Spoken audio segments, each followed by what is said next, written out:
Hello everybody, Jonathan Rayo here with Simplified Guitar, and in this lesson I want to teach you how to play the song In Christ Alone by Getty. As always, I'm going to play through the song for you first, and at the end I'll explain it to you in more detail, so make sure to stick around for that. For now, let's go ahead and play through the song.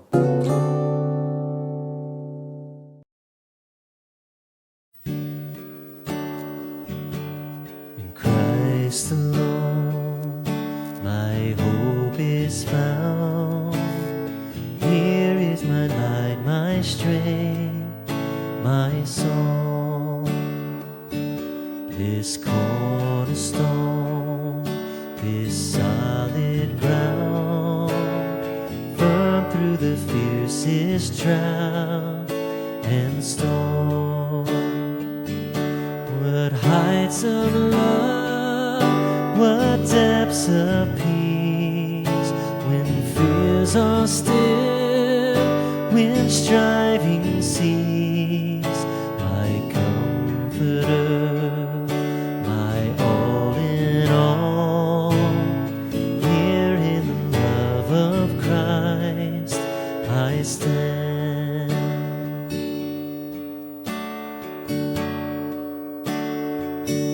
In Christ alone, who took on flesh, fullness of God in helpless babe.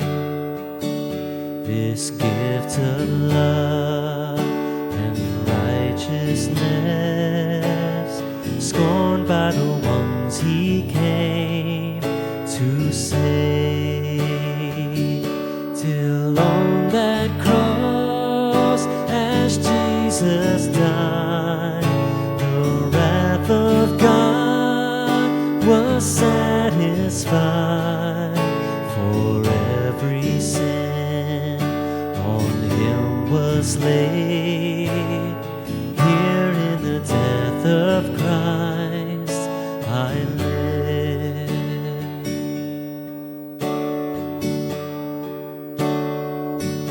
There in the ground his body lay, light of the world by darkness slain. Then bursting forth in glorious day, up from the grave he rose again. And as he stands in victory, sin's curse has lost its grip on me. For I am his, and he is mine, bought with the precious blood of Christ.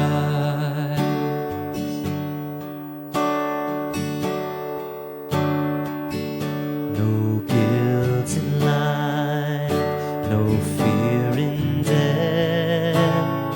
This is the power of Christ in me.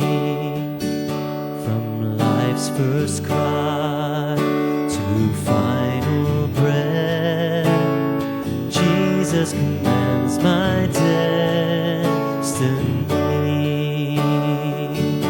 No power of hell, no scheme of man can ever pluck me from his hand, till he returns or calls me home.